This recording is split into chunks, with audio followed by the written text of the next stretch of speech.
Okay, generals, strap in because today we are bringing out the big guns, quite literally. These railroad guns are absolute beauties to see on your map, and they basically signify to you that you have made it. I mean, if you have conquered so much land and developed so many factories that you can comfortably put a railroad gun across a nation that has nothing but railways, then you are doing something right. How can I get them and how do I use them? Well, all of that's going to be covered in today's episode, so stay tuned. And by the end of this episode, you will know exactly how to use railroad guns. When you look at the unit overview of the railroad gun, until you get to the last square, you might not be that amazed. They've got decent damage, their hit points are pretty low, they're ridiculously slow, and they can see pretty far.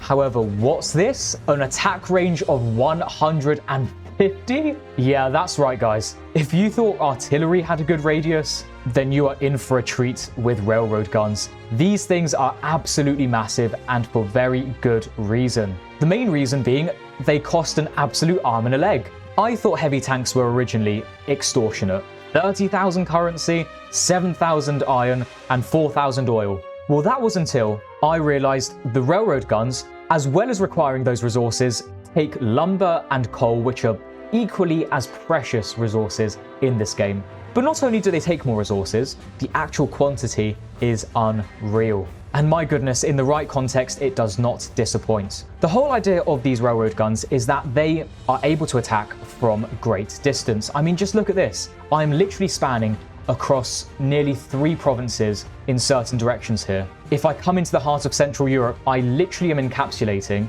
like over a dozen provinces just with one railroad gun. And very similar to artillery, they are there for slow, gradual damage to break down defenses from a distance before our main army goes in. And you can see this working in certain contexts. Assume a scenario where our railroad gun is here, where it exists. We have got a great big army here in this province that we own. However, our enemy is here. Well, with this railroad gun, we would be able to attack very happily this province here and slowly break down their defenses whilst our railroad gun is protected by a massive army here. And then when we see the right time, we then take the opportunity to push these troops directly into the destroyed province. A very strategic unit that you need experience to use. Another great thing is that not only do they target normal ground units, but they also deal a fair bit of damage to naval units as well. So you could literally have this thing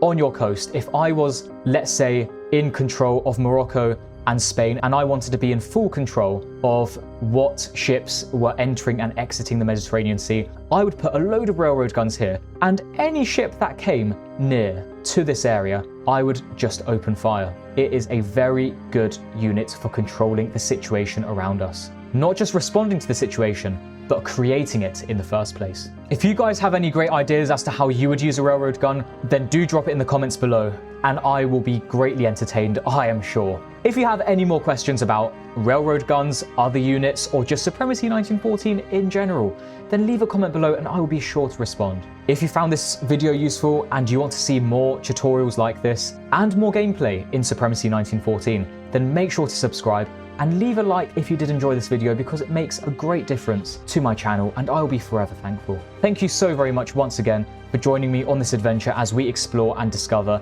the beauty that railroad guns are, and I will see you generals on the battlefield again very, very soon.